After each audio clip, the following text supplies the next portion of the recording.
Muy buenas tardes con todos, profesores y compañeros. Mi nombre es Lisette Márquez y yo voy a exponer sobre la organización militar del Imperio Incaico. Como todos ya sabemos, que los ejércitos de hoy son hombres concentrados en cuarteles dispuestos a elección inmediata. En cambio, el ejército del Imperio Incaico era una parte de la población en armas que estaba obligada a prestar servicios militares al Estado. Enseguida les voy a hablar sobre el servicio militar. Todo hombre apto entre los 20 y 50 años era reclutado obligatoriamente como una ucaruna o un soldado. Los aylus, como podemos ver aquí, eran familias. Estos aylus estaban obligados a proveer soldados al Estado incaico para servir al Estado como guerreros o portadores de pertrechos. En cambio, los hatunruna eran preparados militarmente por sus respectivos curacas en sus aylus, o sea, en sus familias de origen. En tiempos de guerra, los hombres eran llamados para prestar servicios militares y en tiempos de paz, el ucaruna era nada más que un hatunruna dedicado a sus quehaceres ordinarios.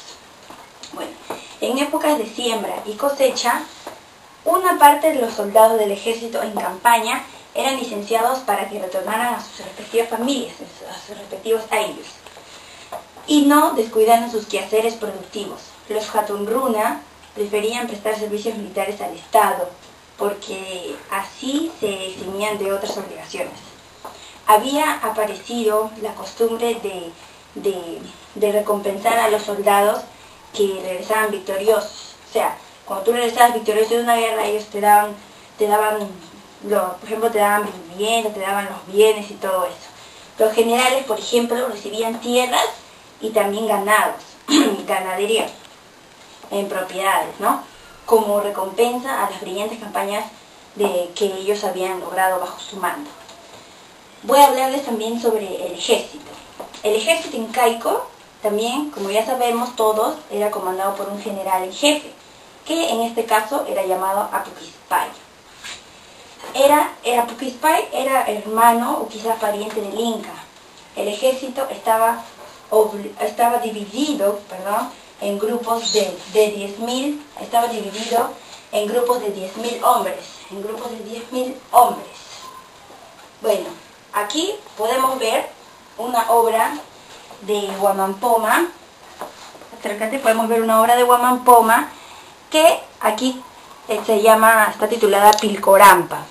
Aquí esta obra representa al Inca que se está yendo en andas hacia la guerra. Se lo están llevando en andas hacia la guerra. Ahora les voy a hablar sobre el ejército incaico.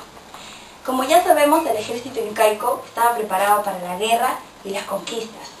Los ucaruna tenían diversidad de armas con las que eran eficaces y temibles para esa época, ¿no? Para aquella época, porque si comparamos esta época con ese palito que ellos tiraban, con un arma lo matabas, ¿no? Para aquella época, que no se conocía todavía en los armas. Bueno, también voy a hablarles sobre la organización militar en general.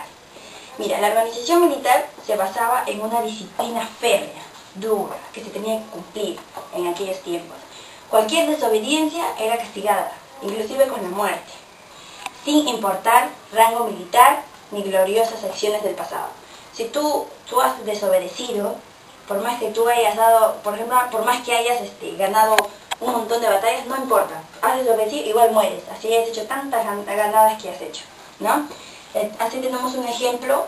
¿El ejemplo de quién? A ver, todos conocemos el ejemplo que fue ahorcado del valiente general Capac Yupanqui por desobediencia a su hermano el Inca Pachacute, ¿sí? Ya ves, se dan cuenta. Ahora voy a hablarles sobre los procedimientos de guerra. En su conquista generalmente procedían de esta madera, ¿no? Ahora, de esta siguiente manera, yo les voy a hablar ahora de esta siguiente manera de que procedían sus conquistas, las guerras. Miren, voy a hablarles, mira, la mayoría de los pueblos se sometían sin entrar en guerra, pero si algunos no aceptaban los ofrecimientos, se convertían en sus enemigos y debían enfrentarlos en sangrientas batallas. O sea, si tenían sangrientas batallas y podían quizás hasta morir. Cuando obtenían la victoria, no acostumbraban a cometer atropellos ni saquear poblaciones. Por el contrario, castigaban con la muerte los soldados que encontraban destruyendo viviendas. O sea, ellos eran, cuando encontraban a los soldados destruyendo viviendas, iban y ¡pah! Los mataban y los mataban. Después hay otro que antes de cualquier acción militar tenían que hacer largas averiguaciones sobre vidas y costumbres y sobre el poderío del pueblo al que iban a conquistar. Los incas colocaban sus ejércitos en las fronteras, en pueblos donde iban a conquistar, ¿no? Para así darle bienes, y bueno, decirles a ellos que le daban bienes y a la vez le daban riquísimas comidas para que así no se acostumbraran, para que así no ataquen por sorpresa. Muchas gracias. He terminado con la organización militar. Mi querido fotógrafo, un poquito más atrás, por favor. Y voy a hablarles ahora sobre las armas. Pasemos para este lado, por favor. Vamos a hablarles sobre las armas. Bueno, las armas de los guerreros servían para ser usadas en el combate cuerpo a cuerpo y a distancias cortas. Cada soldado tenía sus propias armas. Los nobles tenían armas de plata y las del Inca fueron de oro, ¿no? Se dicen que las de Inca fueron de oro. Bueno, habían armas de dos clases, las armas ofensivas y las defensivas. Las armas ofensivas, como ya todos sabemos, su propia palabra lo dice, ofensivas, ¿no? De atacar, de ofender, ¿no? De atacar, de defenderse, ¿no? También, porque estás atacando, estás peleando. Bueno, hubieron unas principales como la honda. ¿Puedes señalar aquí, por favor? Tenemos aquí la honda. Como todos ya sabemos, era una soguilla hecha de lana trenzada, que haciendo girar por ambas puntas servía para arrojar piedras a grandes distancias, ¿no? Ahí hemos visto las ondas. También teníamos la estólica. Era una vara de madera con gancho y servía para arrojar huesos a largas distancias. O sea, tú tirabas y los atrapabas a los enemigos, ¿no? También tenemos por aquí la porra.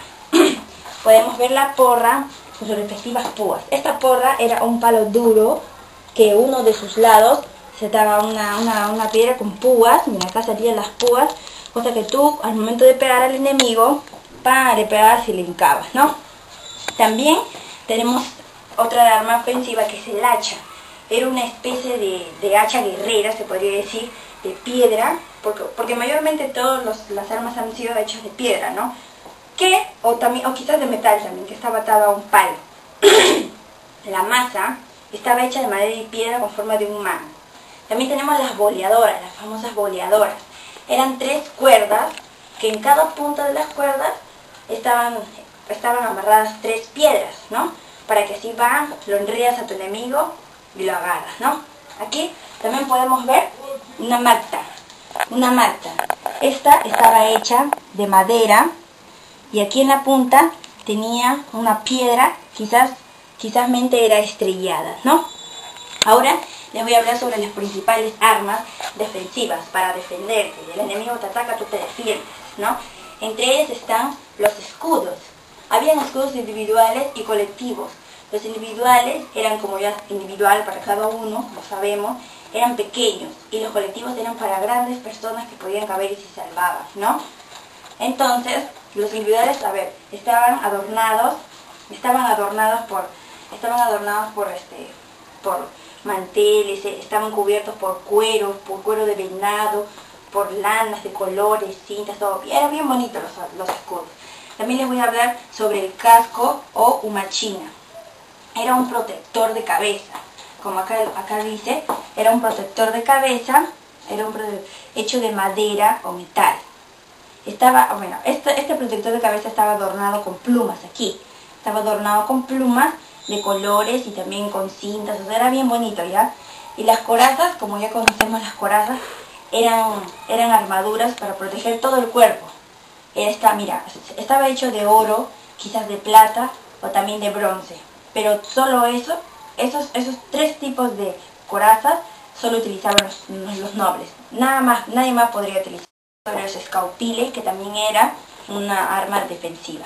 Eran unas armaduras para proteger el cuerpo, pero en cambio estas estaban hechas de algodón o quizás de lana, pero muy bien hechas, y cuando te tiraban una flecha, rebotaban. Puedes ponerte aquí por favor, Iván. Muchas gracias, esto ha sido todo. Gracias por prestar su atención, gracias, espero que hayan entendido todo. Muchísimas gracias, hasta luego.